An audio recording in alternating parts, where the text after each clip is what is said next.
of the Boston City Council's Committee for Ways and Means. I'm joined by my colleagues in order of appearance, Councilor Ed Flynn and Councilor Kim Janey. I just want to remind everybody this is a public hearing. It's being recorded and broadcasted on Comcast Channel 8, RCN Channel 82, Verizon 1964, and streamed on the City of Boston webpage. Please silence your cell phones and other devices. We will have public testimony at the end of the hearing. You can sign up to my left over there in the corner if you wish to speak. This budget review will encompass around 34 hearings over 6 weeks. So we're about 2 weeks into it now, so 4 more weeks to go. We'll strongly encourage residents, whether here in the chamber or at home, to take a moment to engage in the process by giving testimony for the record. You can do that in several ways.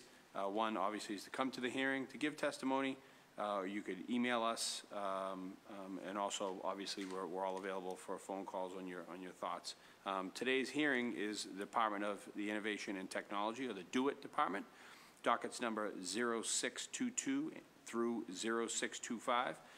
Orders for the FY20 operating budget, including annual appropriations for departmental operations, annual appropriation for the school department, appropriation for other post-employment benefits, or OPEB, and the appropriation for certain transportation and public realm improvements. We're also going to talk about dockets number 0626 through 0628, which is the capital budget appropriation, including loan orders and lease purchasing agreements. I'll turn it over to you if you could just introduce yourself, your role, and welcome to the INL Chamber. Good morning. I'm here today as the Chief Information Officer in the City of Boston to testify about Mayor Walsh's proposed FY20 budget for the Department of Innovation and Technology, also known as DoIT. I'd like to introduce the members of my team with me today. To my left is Eddie Pinkerton, DoIT's Director of Operations, and to my right is Alex Lawrence, Chief of Staff for DoIT, and I'm sure you know Mike Lynch, Director of Broadband and Cable. Alex, Mike, and Eddie, as well as many other members of DoIT's leadership team, oversee the work that we do every day and have a great deal of effort into our planning projects and are included in this year's budget recommendations. I'd first like to share some of the information about the mission of my department and some of our recent accomplishments and the upcoming priorities reflected in FY20's proposed budget. Our department's mission is to help the city deliver excellent service to our residents, our businesses, by equipping the department with technology and the support that they need. We also provide digital services directly to constituents. Additionally, we strive to create a learning culture for our employees that encourages smart risk-taking, creativity, integrity, curiosity, rapid evaluation, and encourages adaptability in the face of an ever-changing technology landscape. We have 6 focus areas. Core infrastructure, which is the managing of network servers, data centers, phones, desktop computers, that are all the core backbone of the city's technology effort. We aim to deliver infrastructure that is secure, modern, and resilient. Enterprise applications, supporting the application systems that the city uses to run its business, from ERP, enterprise resource planning and tax, systems that manage the city's finance, to the systems that allow the customers to pay their code enforcement tickets, and back office systems that sit behind many of our customer transactions. The goal of the applications team is to equip the city employees with great technology to assist them in delivering excellent service to our residents every day. The digital team. The digital team runs the city's website, social media programs, and many other mobile applications. The digital team aims to make information services available via digital devices and deliver a friendly, convenient, and accessible experience. The analytics team helps the city use one of its most valuable assets, its data, to improve quality of life and the effectiveness of government operations. We build dashboards, create analytical tools, and provide operational support to help departments use data to improve outcomes for residents. Broadband and digital equity works towards the goal of a city where every resident and business has the access to affordable broadband internet and the skills that they need to succeed in the digital age. The Broadband and Digital Equity Team center on encouraging competition in the broadband market and supporting programs that assist our unconnected residents. And lastly, security. There's a tremendous amount of public safety, operational, reputational, and political risk associated with IT security and privacy breaches. While there's no solution that guarantees 100% security, we have adopted security best practices and a multi-layered approach to managing cybersecurity risk, which includes what I call the 3 Ps: people, process, and procedure, along with industry-leading technology. We will continue to improve our security posture and address the consistently evolving threat landscape as we continue to invest in cybersecurity, network security, cyber resiliency, infrastructure security, and operational and business continuity in the upcoming years. We strive to ensure that the interactions that our constituents have with the City of Boston are always safe and secure. We accomplish this by utilizing a full spectrum layered approach to cybersecurity from perimeter, network, data, application, and device security. However, this is not enough. We are also in the process of hardening our overall security framework with a focus on improving the city's overall security culture as a vital component to overall risk management. Given our broad portfolio of responsibilities, I won't go into detail on all the projects that we've worked on over the past year, but I will highlight a few of them, of our major accomplishments. Appointed Greg McCarthy as City of Boston's first Chief Information Security Officer, and elevated cybersecurity within DoIT's leadership structure. Launched the Access Boston portal and the new Identity Access Management Solution. This is a program that enables secure, reliable, convenient, single sign-on access to the City of Boston's technology systems. Short-term rental registration management. Designed, developed, and configured capabilities for the city's permitting platform for public-facing portal support to support the city's ordinance for registration of short-term rentals with an online payment by constituents. Appointed Stephanie Costolivo as the Chief Data Officer for the City of Boston. Implemented the city's first analytics data warehouse platform. Finished the second phase of the data center migration project, relocating DoIT's IT infrastructure in City Hall to a data center in New Jersey. Future phases will focus on making the facility available to other agencies and further consolidation. The Boston Fiber network expansion was approved to move into implementation through a 30-year IRU with Crown Castle Fiber for dark fiber that will more than double our number of sites connected to BoNet Boston network from 135 to 270. There are many other projects we've worked on over the past year. Summary of these have been provided to members of the council. As we look towards FY20, we are excited about what we can accomplish with this budget and the support of the council. A few of the highlights include conduct a detailed cybersecurity assessment addressing known gaps, identify new opportunity areas, assist with project prioritization and road mapping. Develop a formal cybersecurity governance board consisting of senior technology and business leadership throughout the City of Boston. Enhance the identity and access management programs through integration with other city agencies and applications. Develop a comprehensive DLP, data loss prevention program, to identify, classify, and protect sensitive city data. Modernize the permitting platform with enhanced functionality and mobile capabilities for the city's workforce. Modernize our base ERP financials human capital platform to ensure sustainability of the city's core process. Begin phase 1 of the implementation of the Verizon fiber contribution to the city's fiber network by connecting 74 city facilities using Verizon's dark fiber.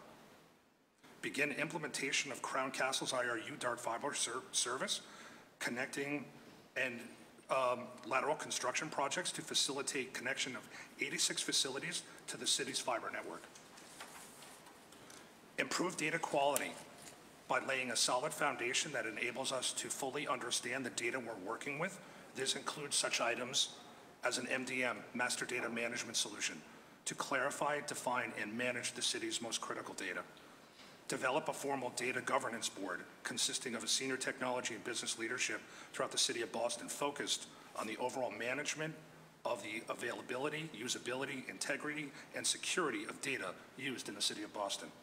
And develop a comprehensive roadmap and timeline to migrate more of the city's physical infrastructure to the cloud.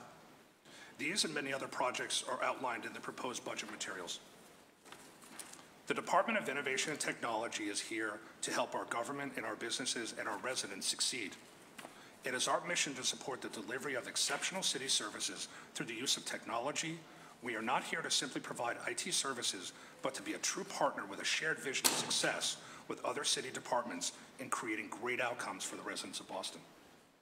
I want to close by saying thank you to a few key people, starting off with Mayor Walsh, for his vision and strong leadership, along with his unwavering support as we enhance the online service delivery and transform the way the city of Boston delivers services to our residents. I would also like to thank Emma Handy and Justin Starrett and the entire budget team for working tirelessly to make a very solid budget, helping lay the important groundwork to support citywide strategic initiatives. I also want to thank the dedicated employees that make DoIT.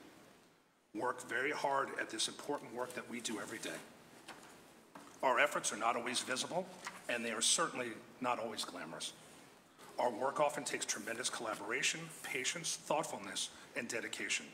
However, the importance of this work cannot be understated in its criticality to operational continuity for the city of Boston.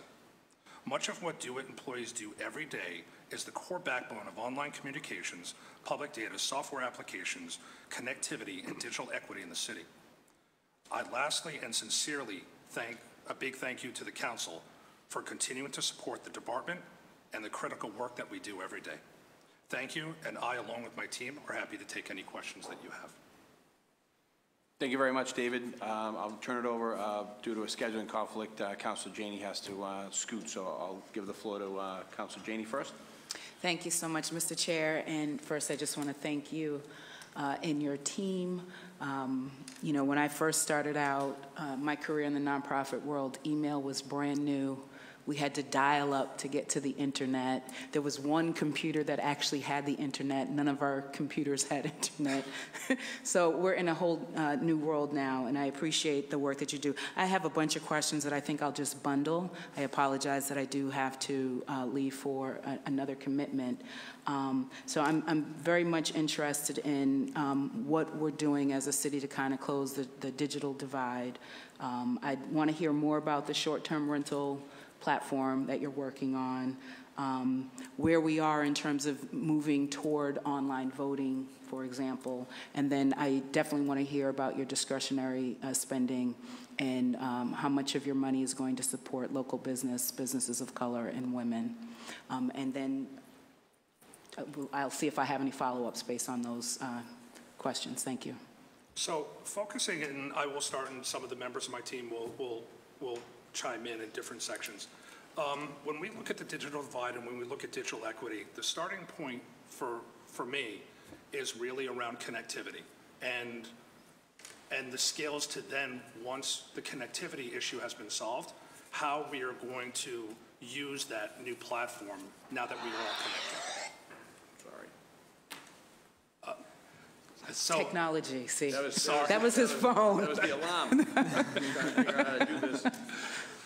So for us, it's really finishing the connectivity. I'm sure one of the items that will probably come up in council is the wicket-free wireless rollout, and that really is core to extending out wireless capability through streets, open spaces. But where is it now? So where are we in terms of our timeline of making sure that everyone has access to the wicket-free Wi-Fi? Is it like in all of our public spaces now, or is it in a percentage? Like, how are we? Is the goal to get it into 100% of our public spaces, whether libraries, parks, et cetera, schools, or not? I assume the goal is to get to 100%. And if that is in fact the goal, then where are we now in terms of closing that gap? So in a percentage basis, I don't know what you would say, Mike, in terms of total completion rollout throughout the city of Boston. I think, Councillor, I think we have about 300 wireless access points deployed around the city. Wicket-free Wi-Fi is an extension of the city's network, so we need fiber to be someplace in the building, in the street, whatever, in order to extend our network to that location and project out with the wireless access point, the WAP. So we, at this point, with the 300 that we have, we are occasionally, as demand sort of asks for it, or folks come in and say, would like one in our department or outside this community center, we will facilitate that. But we're needing to deploy the fiber over the next couple of years well beyond our original 130 city buildings to over 270 city buildings. And we feel at that point we'll be in close proximity to many, many locations where we do not currently have wicket-free Wi-Fi. Right. And so how close are we to getting to the 200, if we need to get 270 more buildings, is that what you're saying? Yes, we will get to over 270 city buildings. Over what period of time? We will more than double our existing network Excellent. size. Over what period of time? Over the next 2 to 3 years. Excellent. And at that point, you know, it's honestly, it's the commercial or the business side of what you would do at home. Once you have the broadband connection, you just plug in the wireless access point and you're off to the races. And that's what we hope will happen. Wonderful. I don't know that wicket-free Wi-Fi is going to be ubiquitous, like one big umbrella over the entire city.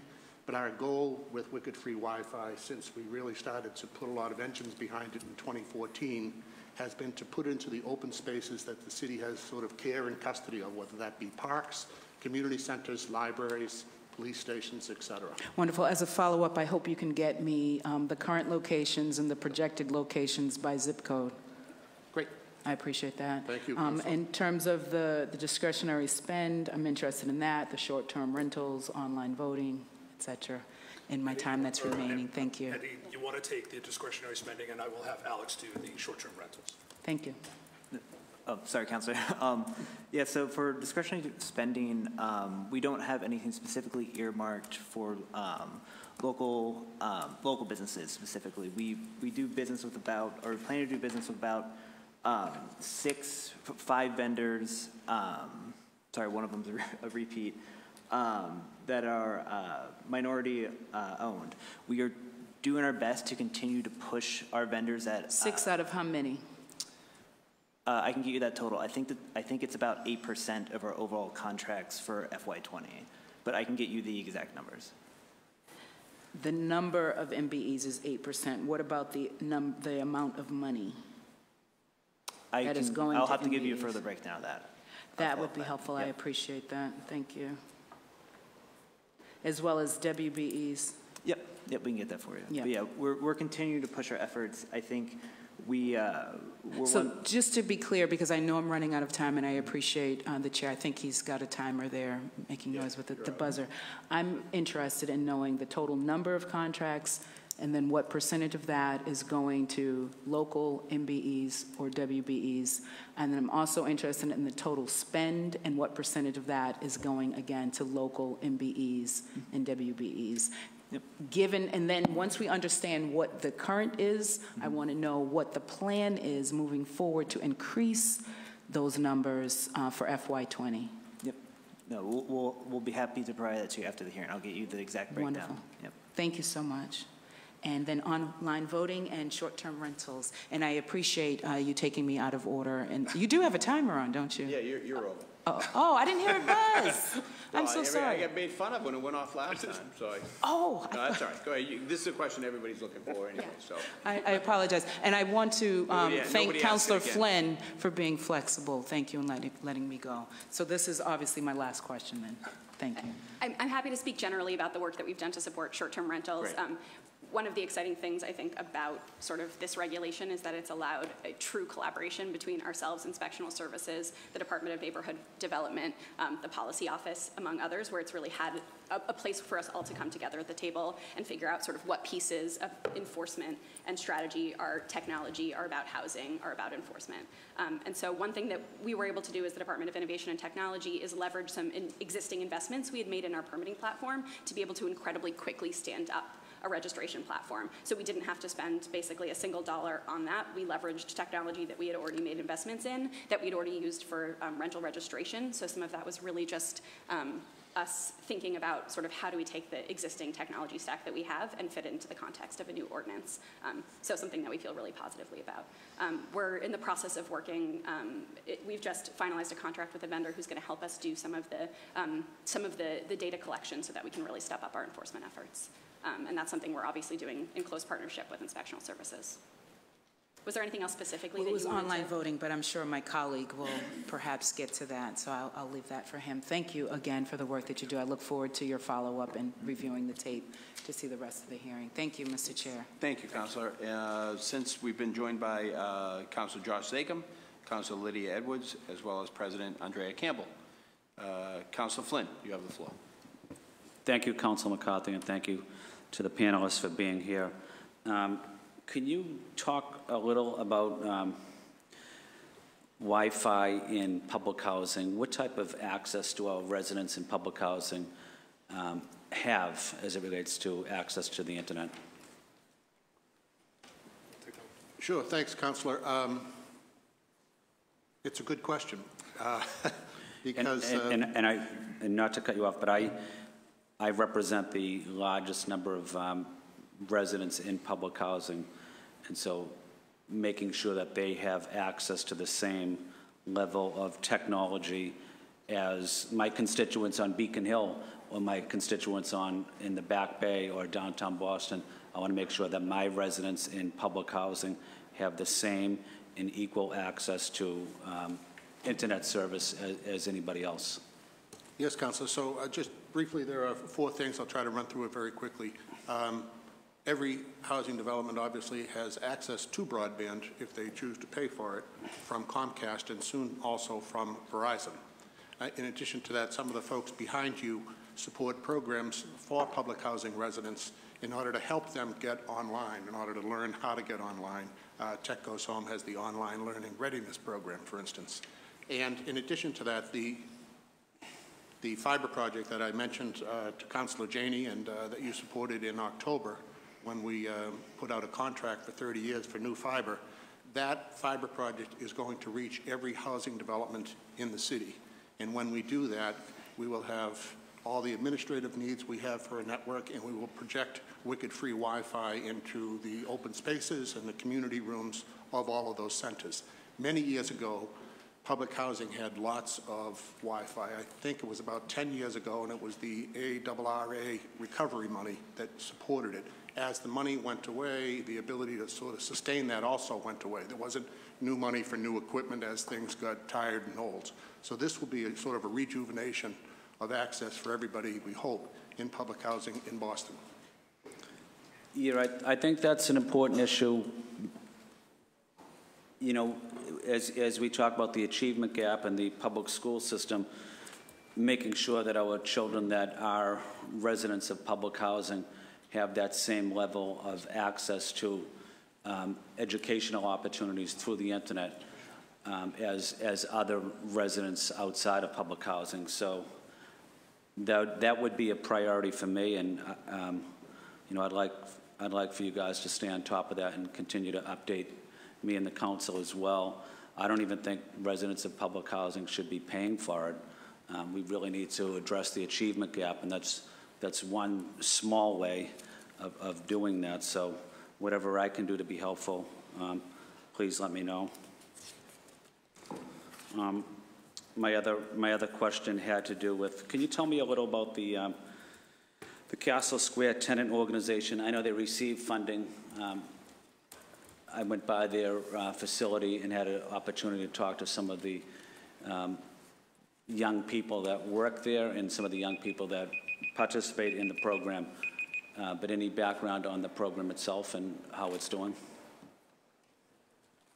Yes, there was a digital equity grant given to Castle Square Tenants Organization, I think, last year. I think it is near completion. Yep. It was initially, I think, a $35,000 grant.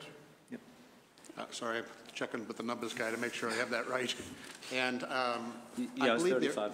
I believe they're on full implementation, and I believe it was two components to it. It was providing some community access, but also providing training to the community.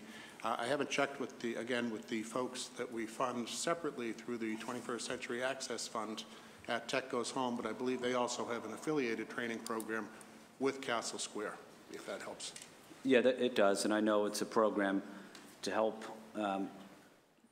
residents that don't speak English, a language other than English. So I think it's an effective program, and whatever I can do to be helpful during this budget process, I want to make sure that language access is an issue I've been focused on. I know it's an issue that you've been focused on as well, so that type of program to make sure that ELL students and residents have a fair shot at the success of all these programs is critical. So I just want to say thank you to you. Am I out of time now? Yep. Okay. We've been joined by Councilor Anissa Sabri-George. Councilor Josh Sacom. Thank you, Mr. Chairman. Morning, everybody. I will be brief. A couple questions around our security, cybersecurity.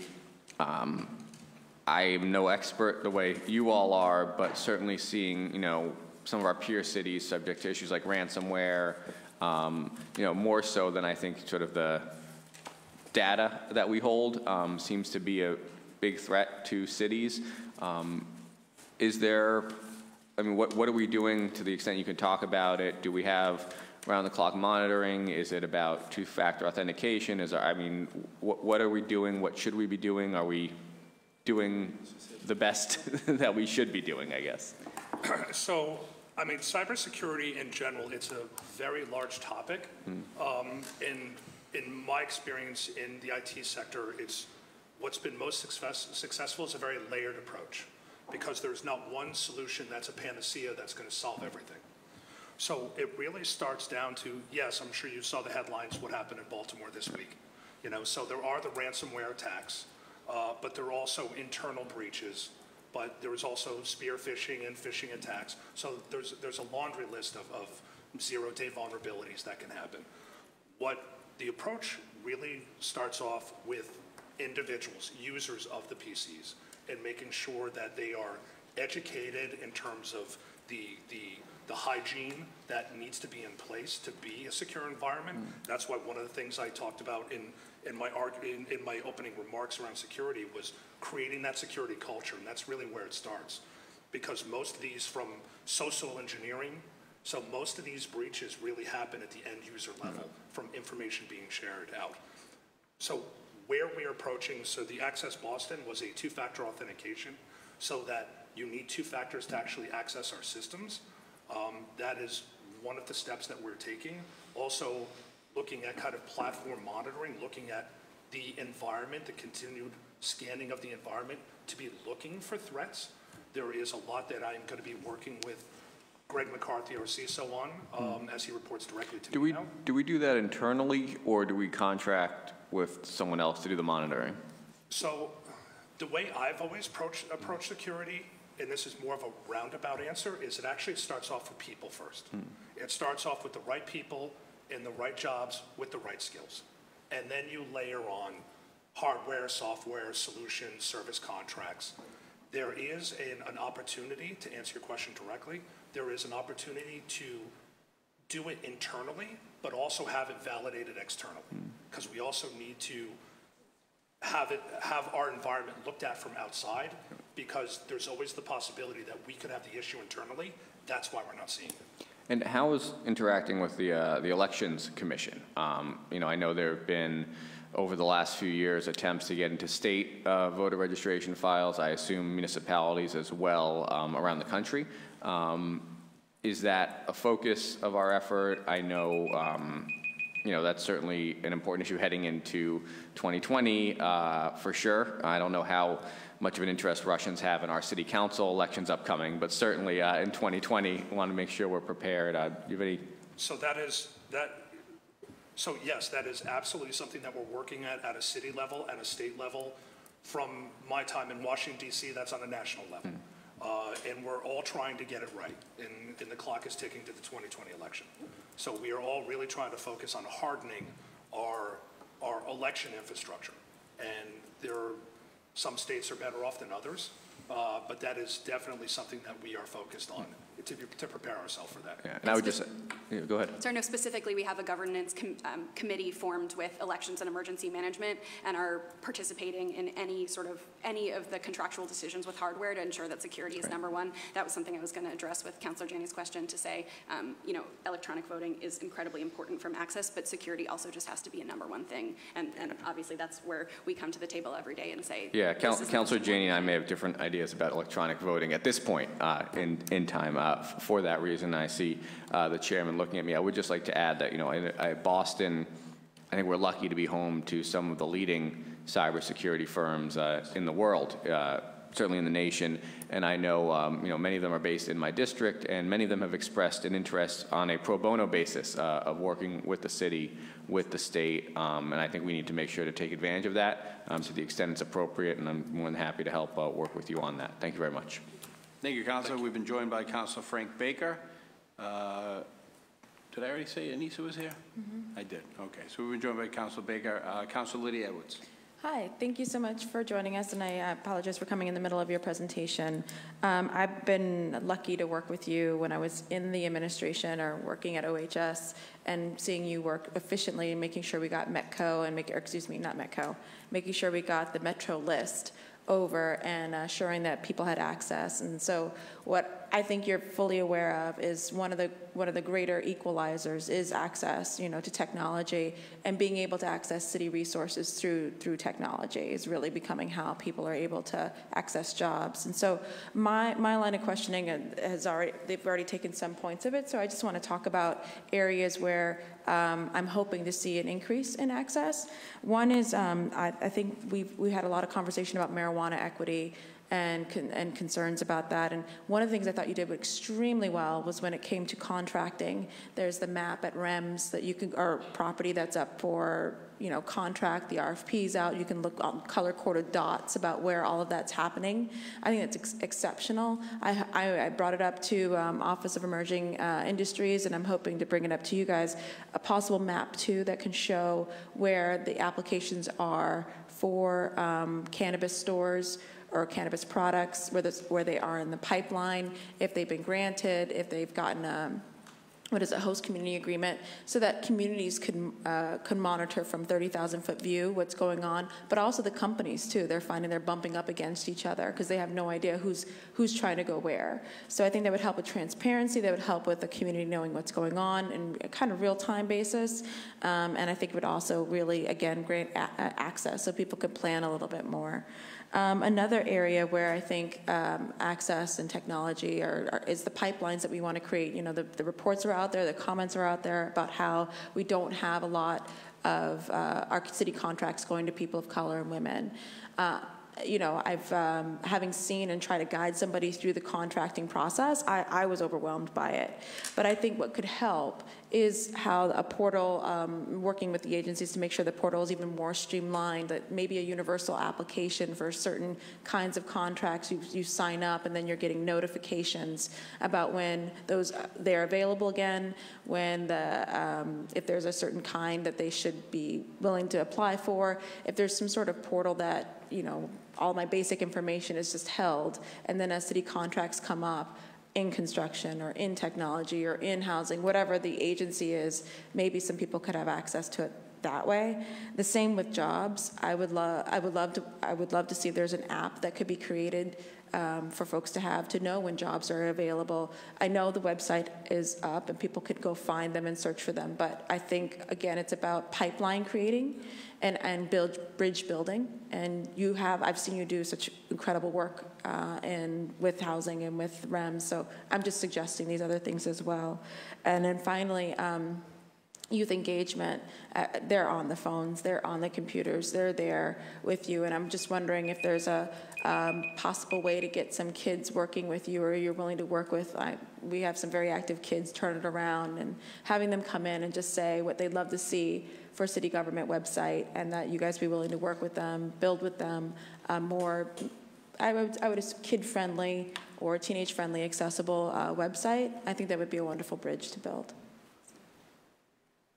That's it. Thank you, Councilor. Right on time. Councilor President Andrea Campbell. Thank you, Councilor McCarthy, and thank you guys for being here. I apologize for being late. I'll review the beginning of your presentation later. Just wanted to follow up on, and thank you for all that you're doing, not just you guys, obviously, but folks who are here from your department and those who couldn't be here. We're in touch with DoIT quite a bit, so thank you. Just wanted to follow up on Councilor Flynn's question, which was similar to a line of questioning in my first budget hearing related to Wi-Fi in public housing, or free Wi-Fi, I should say, but also free Wi-Fi in senior buildings in particular.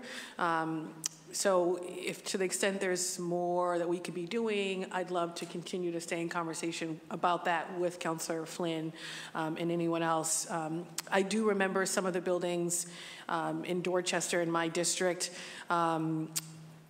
There were some discounted programs for some folks, but a lot of the seniors complained about not even being able to afford that, even with some of the discounts that were coming from the providers. And in some cases, in some parts of my district, you only have one, which is really unsettling when you think about the lack of competition, what that does to rates. That's changing quite a bit when you have Verizon coming online, or in some neighborhoods, RCN, Verizon, and Comcast. But just a major issue when you only have one provider. So I appreciate your work with respect to this issue, and any way I can be helpful, or if there's some way to think creatively about public-private partnerships for some specific buildings, happy to support any of those efforts. And then my second sort of line of questions, or these questions, have to do with the council technology. For the council, we've been talking quite a bit with DoIT and really looking at all city departments, and for now I'm going to put the council in as a city department, as an institution that doesn't have a case management system.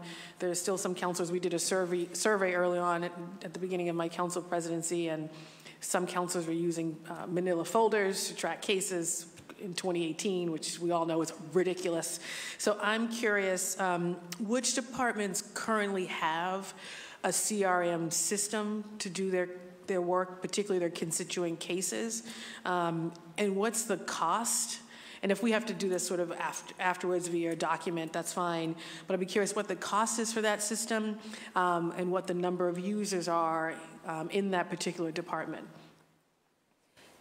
Yeah, I think we'll have to get back to you on the specifics in terms of departments. We don't have sort of one central product that we're recommending, just because as we've had these conversations with a lot of our departments, the sort of cases and ways that they interact with constituents is actually quite different.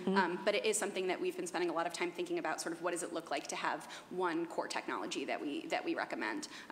But we can have to get back to you specifically on the number of users and costs across the city. And I imagine not every department has a CRM system. There are some still trying to get online. So in that same sort of list, if we can include those departments that don't have a system just yet, but are in the boat of like the council trying to get one, that would be helpful too. And then lastly, I'll just say included in the council budget, specifically funding for this so that we could put out an RFP to find a case management system, and maybe even have a couple of options depending on how counselors work. So going to continue to push that forward this year, because I think everyone knows, given the volume of cases we have, it would be remarkable and if people, particularly counselors, didn't have to sort of try to pay for some of these things through a campaign account, for consistent practice for every member of the council, including central staff, electronic database, electronic files for our constituents.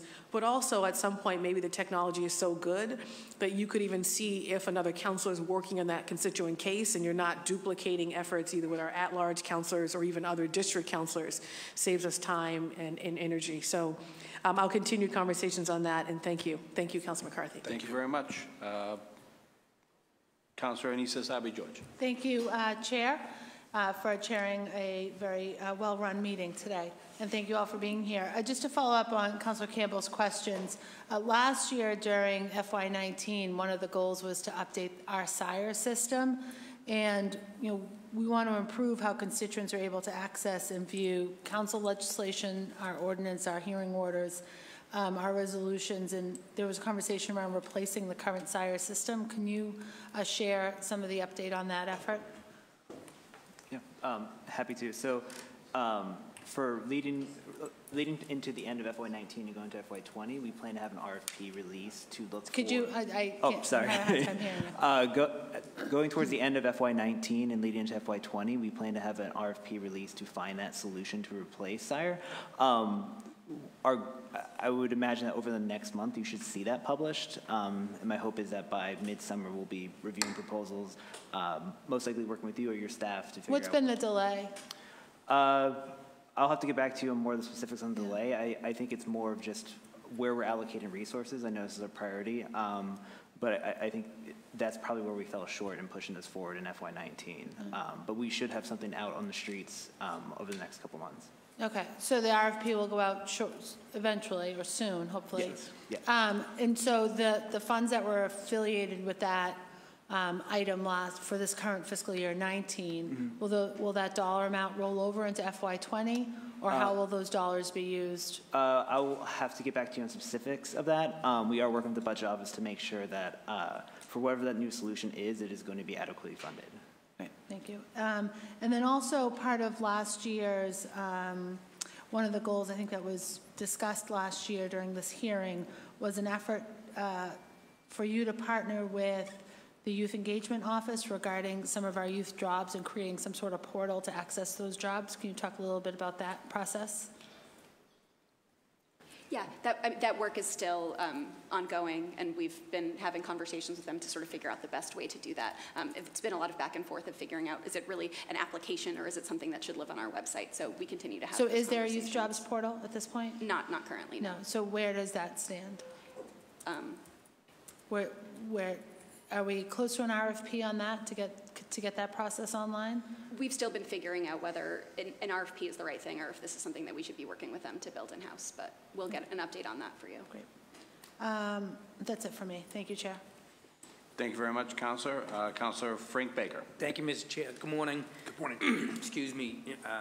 I didn't hear the beginning of the presentation. I'm sorry about that. Line 52900 contracted services.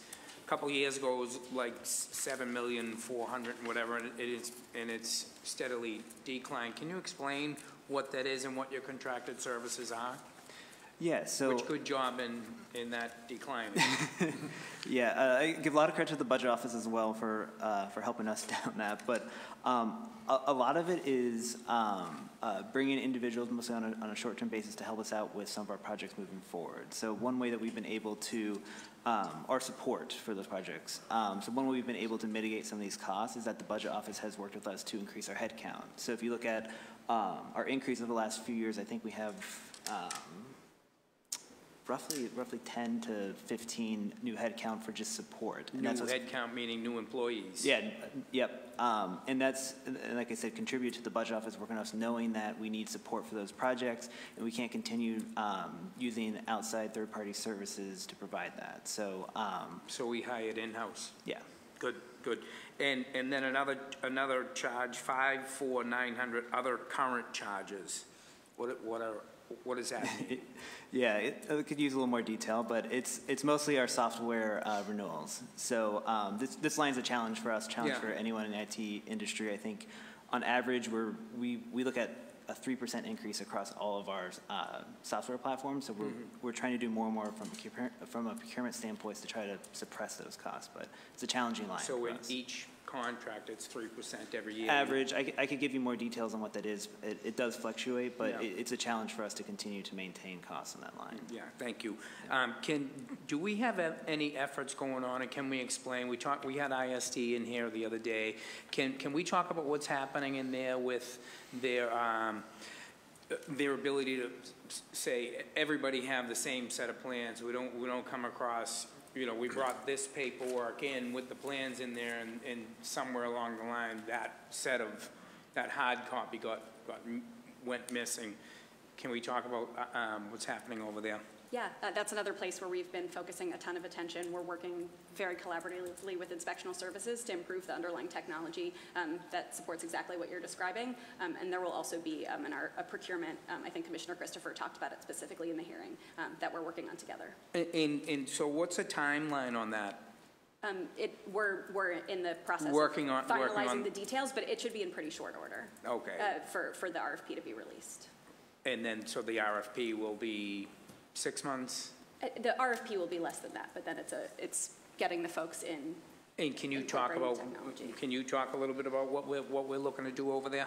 I certainly can. I think it is a place where inspectional service is truly leading the charge because it's their process. But it is about just providing various channels for constituents and folks who are part of the permitting process to be able to submit their plans in whatever format they. And then also the public will be able to access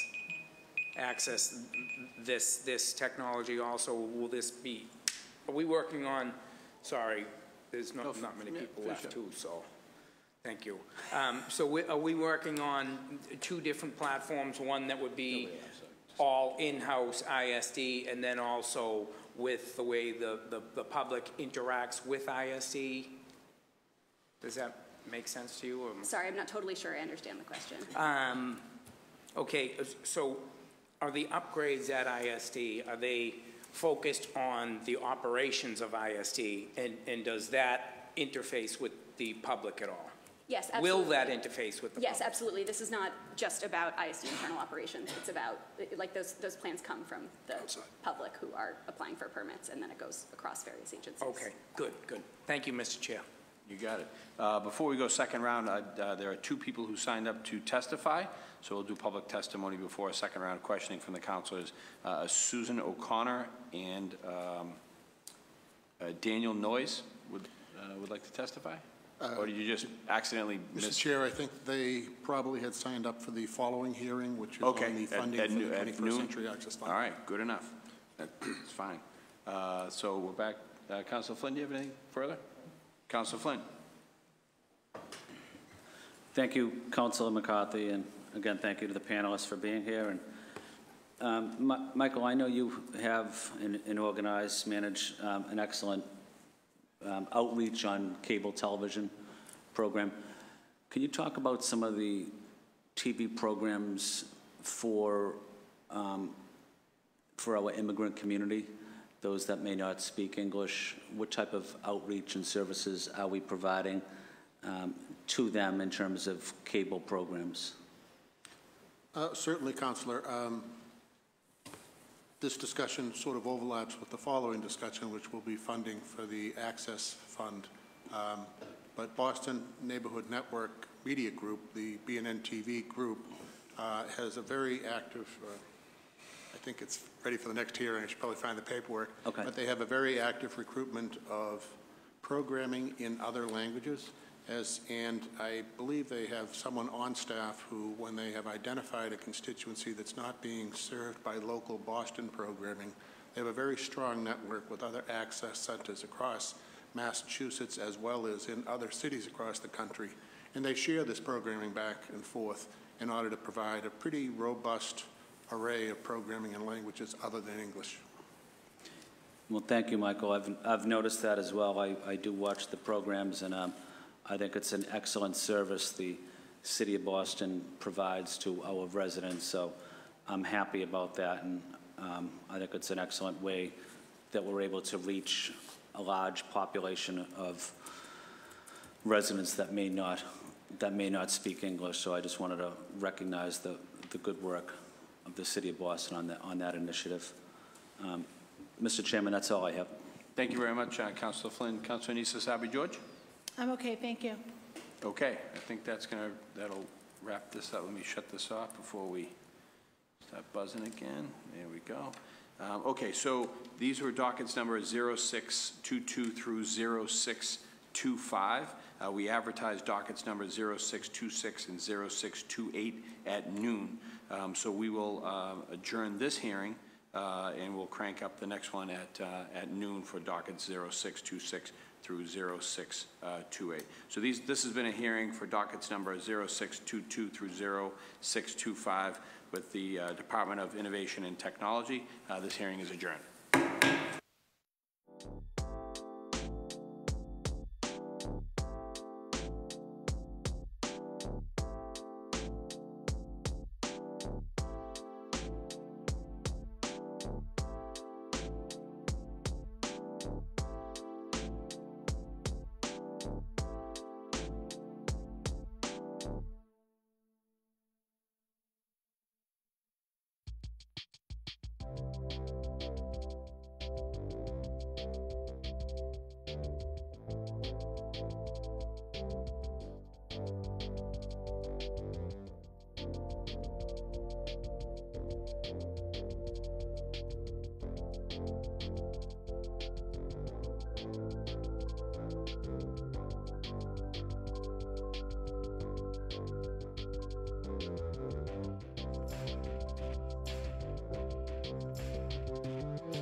Today's hearing is, my name is Tim McCarthy. I'm the District 5 City Councilor and the Vice Chair of Ways and Means. I'm joined with my colleague and President of the City Council, Andrea Campbell.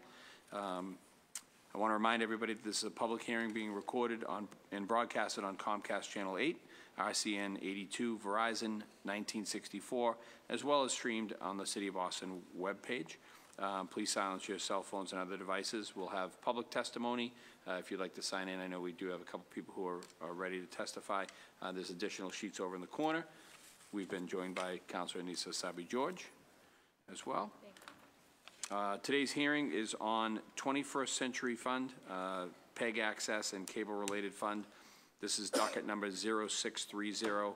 Message and order approving an appropriation of $4,400,000 from the 21st Century Fund, also known as Public Education or Government or PEG, Access and Cable-Related Fund, pursuant Section 53F1/4 of Chapter 44 of the General Laws to PEG Access and Cable-Related Grant for cable-related purposes consistent with the franchise agreement between the cable operator and the city, not limited to supporting public educational and government access, monitoring compliance for cable operators and franchise agreement, as well as the preparation of and renewal of the franchise license. We're joined by the DoIT team, and I believe Mike Lynch is going to take the lead on this one, or Dave, I don't know, I have you on the list. But anyway, welcome back again, and let's roll. Thank you, Mr. Chair. Today's order under consideration is the third year of this order. Funding for PEG Access Community Television and other initiatives, cable-related initiatives, had changed by state law a few years ago, and the City of Boston adapted to that change with approval from the council by creating this special fund, the 21st Century Access Fund. And through that fund, we have initiated two grant-related funding contributions. One is to Boston Neighborhood Network Media Group, Boston Neighborhood Network TV, and the other is to Tech Goes Home, TGH, a digital equity initiative in the city. Historically, BNN has been supported by these cable-related funds, I think, going back to 1982. And this is a slightly altered funding mechanism, but it is one that the council has approved in the past 2 years. This is the third year of that grant-related funding, but it does require renewal. This is, I think, sort of an accept and expend order. And we have brought with us from Boston Neighborhood Network News, Susan O'Connor, who is the interim general manager, as well as from Tech Goes Home, the director, Dan Noyce, and also sitting here is Glenn Williams. Glenn is the director of the LPFM radio station at BNN TV, recently appointed as well. They are here they have testimony if you would like to hear from them. And I'd be happy to answer any further questions you have regarding this funding, but I believe the councilors are familiar with it. Do you have any questions? No? Do you have any questions? No. All right, why don't we just go right into public testimony? That'd be great. So I know that Susan and Dan, in any order, why don't you come right up to that microphone over there, right behind Michael? Or if it's easy, if you like, you can sit right there as well, whatever's easier. Yeah, there you go.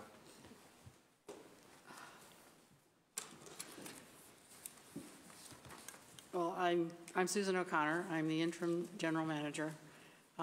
Interim meaning that we are actively looking to get a permanent general manager in place. But after Curtis Henderson had been general manager for 23 years, the board elected to have a gap in terms of making sure things were squared away.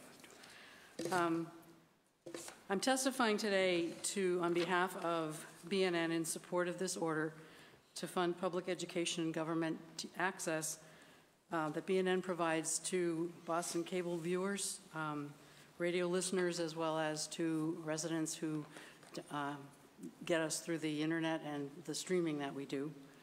I'd like to note that the impact in the community media is that BNN in Boston is stronger than ever. We've conducted a citywide community media survey to measure how the Boston cable subscribers support BNN, and overwhelmingly we found that there was very high support for BNN amongst all kinds of groups, especially those who are under 40 and those whose first language is not English. So that kind of addresses some of the questions that came up previously.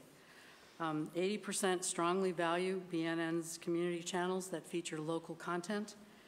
75% find BNN programs to be of personal interest. And 90% agree that public access to the TV training, production facilities, and channels are valued as community services. Not only are they valued in Boston, but they are valued outside of Boston. We do a lot of training, and people find that if they can get some of our people, then they get great programs. At the mayor's open houses and at other community events, people speak to us about the importance of sharing arts, culture, local news, local information, and viewpoints within their communities here and in the city of Boston. We regularly hear testimony of young people about the value of our hands-on training programs, our summer youth programs, our internship programs, and about how these programs prepare them for careers in media.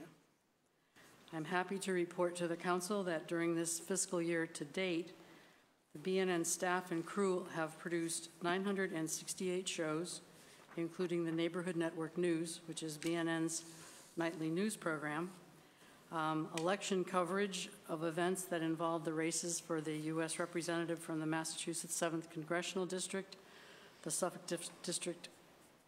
County District Attorney, and representatives from the Massachusetts House of Representatives, the 15th Suffolk District.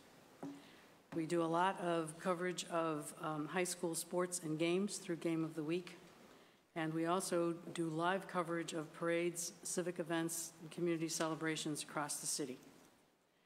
In addition to what's produced inside of our studios, BNN members have produced over 2,900 TV shows in Boston.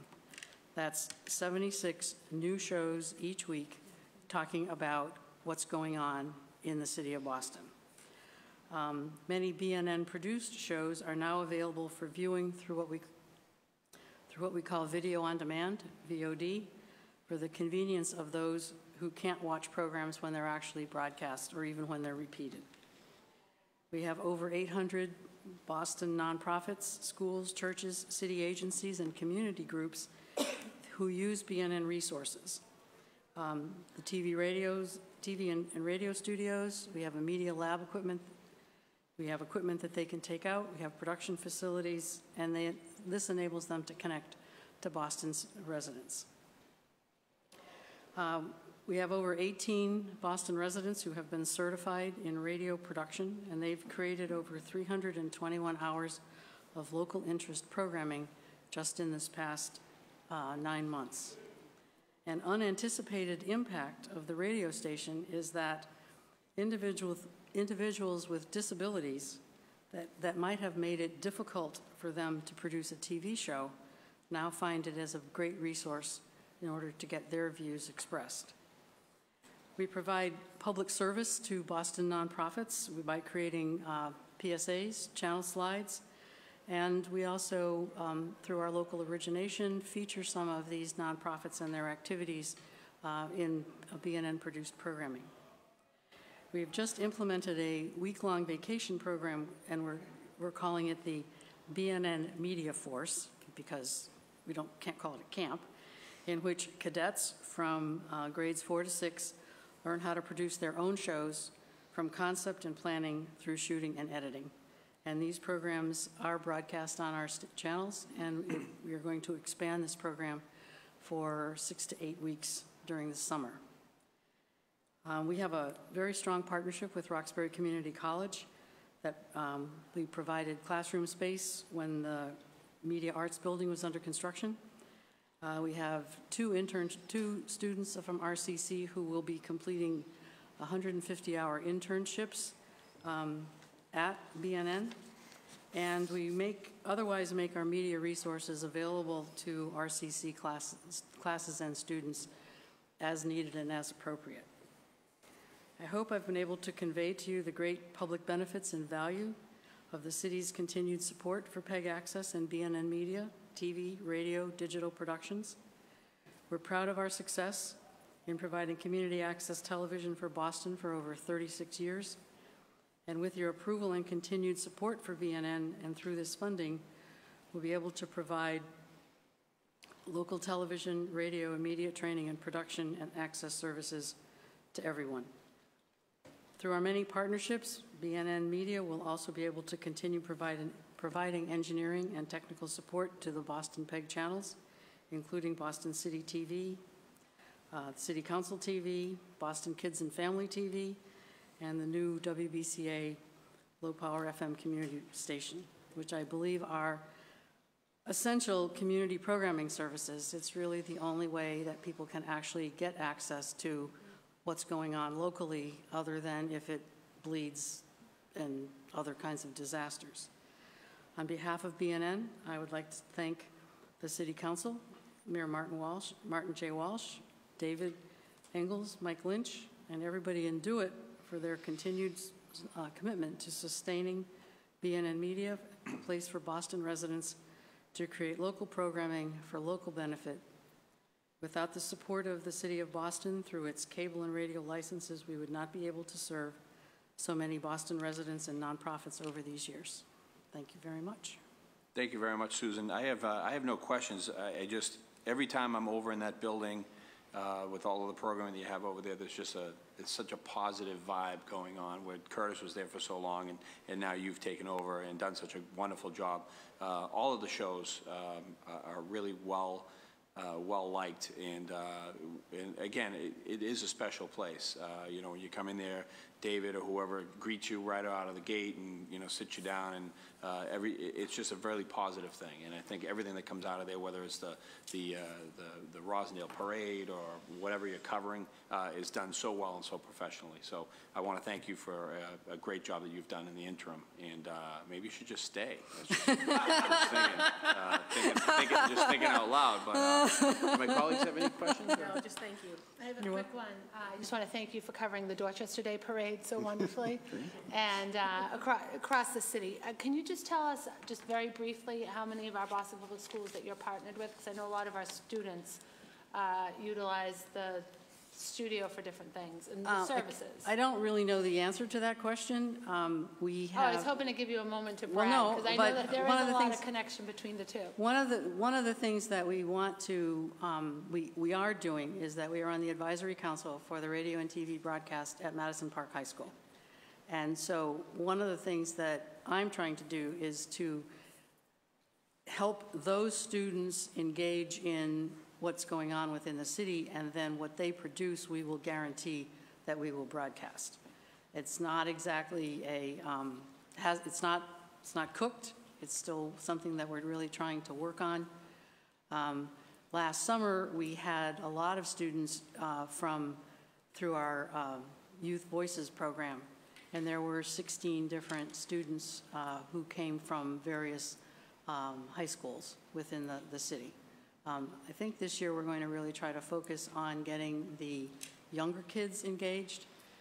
There's a very big difference in terms of the attitude of the younger kids. They have not yet reached the too cool for school situation, and that is hopefully going to be a better pipeline if we get them when they're really appropriately young.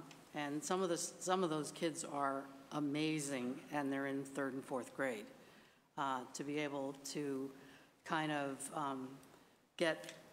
have them become a feeder into even a more diverse level of programming that would be being produced and made available.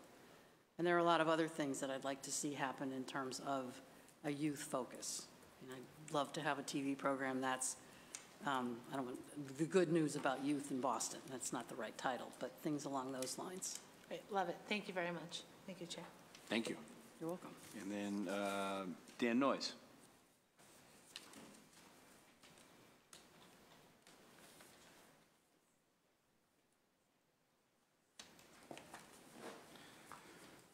Good afternoon now.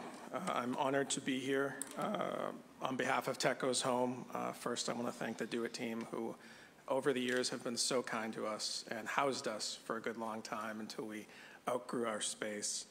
My name is Dan Noyes. As I said, I'm the co-executive director of Tech Goes Home. I say co because my partner in crime, Theodora Hanna, just had a baby. So she is home in Charlestown with her little one. So I'm trying to survive, barely doing it, as Mike reminds me often. We are Boston's nonprofit organization dedicated to addressing the digital divide for our citizens and students.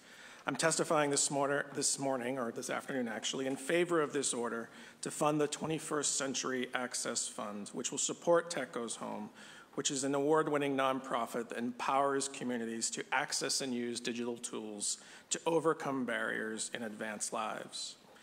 Tech Goes Home is the digital equity initiative that helps Boston residents in need use technology to address their most critical needs. To that end, we partner with local schools and community organizations to offer free digital skills training, discounted brand new computers, and assistance to find low-cost, high-quality internet. With this city funding, DGH prioritizes low-income and underserved populations aged 3 to 93, including people from challenged neighborhoods, those without technology at home, the unemployed, the underemployed, and the overemployed, people who do not speak English, and individuals with disabilities. Of the population that TGH serves, more than 80% of TGH households have incomes of under $35,000 a year. 60% are actually under $20,000 a year. 88% are people of color. 47% of the adults in our program, English is not their first language. 32% of participants in our community program, the adults, are unemployed, and about 45% of our school-based courses support students with special needs. The current TGH model was developed at the Frederick Middle School, where I was proud to work for 5 years, in the Grove Hall neighborhood of Dorchester. Recognizing the need to educate students using the most up-to-date and powerful technology, we, the Frederick team, transformed the school into one of the nation's first urban one-to-one laptop schools, 650 kids, 650 laptops. TGH was then able to educate and equip families with a digital literacy training and a home computer. This collaboration was a turning point for Tech Goes Home. When the city applied for a federal grant to expand Tech Goes Home, we collaborated with the Boston Public Library, Boston Centers for Youth and Families, the Boston Housing Authority, Boston Public Schools, and the Timothy Smith Network on a streamlined model which would allow for the support of 3 times the number of families at a substantially lower cost. And I should add that we continue to work with all of those organizations today, almost 10 years later. With the city's support, we have now served more than 30,000 people We have distributed more than 20,000 new computers across 2,000 courses. Participants have learned how to find jobs online, digitally communicate with their children's teachers, find affordable housing, sign up for SNAP, explore coding, navigate online city resources, and so much more. With the support of the City Council and approved funding in the 21st Century Fund, we are excited to continue this partnership going forward. And one last thing I'd like to add is that we are always welcoming of visitors in our courses. We run about 400 courses a year across Boston at more than 150 different sites. I'd love to have you guys come visit at some point. I'll reach out and make that offer. And we basically run every day, any day, all year round, so we can find something for you to visit. So thank you very much. Thank you very much, Dan. Your numbers were incredibly impressive and scary at the same time, that we have so many who are in so much need. So thank you for all that you do. Thank you. President Campbell? Thank you, Dan, and I just wanted to thank you for always highlighting the Frederick School and the work that started there under your leadership and your previous work there. You know, these are schools that often don't get noticed for doing some really remarkable things. So thank you. This is my district, so I had to just give a little shout out. So thank you very much for the work you're doing. I miss it. I miss the kids. Thank you. Council? Thank you. How many outlets are there for Tech Goes Home? How many locations across We the currently have over 150. 50 of those are Boston Public Schools. And then of the remaining 100, they're community centers. We're in 11 of the Boston Public Libraries, public housing. We used to run a course in the basement of a church rectory. I mean, we will go anywhere where the people are that we want to serve. We intentionally go into the areas and neighborhoods where there might not be resources. And we want to go and say, hey, you deserve everything that anyone else has. So we go into all those locations. And if you're curious about sites, you can always look at our website. And anyone who's interested in participating, too, can find all our open courses. And that's many more than last year. Yes. So, yes, we went on. We took we kind of jumped a bit last year where historically we were serving about 3,000 people a year. And last year we said, okay, let's open it up. We increased our fundraising efforts, and our goal was 4,275. We ended up serving 5,313 people, so our program grew 75% in 1 year. And while my program staff did cartwheels, I lost most of this hair and said, okay, how are we going to pay for this? But and I want to, tying this back to the city funding, it is incredible to me how we are able to leverage city funding to get private funding. That two of our biggest private funders are banks. And I know they would not be two of our biggest funders if we didn't have the support of the city. So what keeps me up at night, to be honest, is I think about, I mentioned that 30+% are unemployed. And for the first quarter of this year, it's actually up to 42% of the 2,000 adults we've served are unemployed. And what keeps me up is those are people who probably aren't being counted in the unemployment numbers. So they've already given up in a way. And the more I have to say no, it's just one more thing that they give up on. And so our struggle is that even though we've grown quite a bit, I mean, the need is so much bigger than we're serving now. And I think the city should be really proud of the digital equity work we're doing. We are, and I've been a lot of places around the country, we are the premier of this. I mean, I get calls probably once a week from big cities, Detroit, LA, saying, how do you do this? And they say, oh, the city backs us. And they're like, how do you do that? But the truth is we have a lot more to do. Our goal is to get everyone online, everyone with a new computer, and probably most importantly, everyone to have those skills so they can do what they need to do in their life. Can I just ask a follow-up? Oh, sure. Do you want to share the two larger bank donors? Sure. Capital One is one of our biggest donors. And how much do they give? They gave us over $100,000 last year. That's amazing. And then BMY Mellon last year gave us $75,000 as well. And what's the city's contribution? What's that? Well, how much does the city give? Just north of $1 million. That's great. And in the past, one of the things that we've worked on too is in 2016, we took on a strategic plan to try to increase our sustainability, grow our program, and also remain true to the people we're serving. But one of the big points was we need to diversify our funding. So in 2013, 2014, almost 100% of our funding came from the city. Well, I'm proud to say last year that number is down to just north of 60%. So our goal, at least in the very near term, is to get to 50%, and then let's talk about growing even more. Great, thank you. Thank you, Chair. Thank you very much, Counselor. So that will wrap up docket number 0630. I'd certainly like to thank the DoIT team for coming down this afternoon and going through the budget process.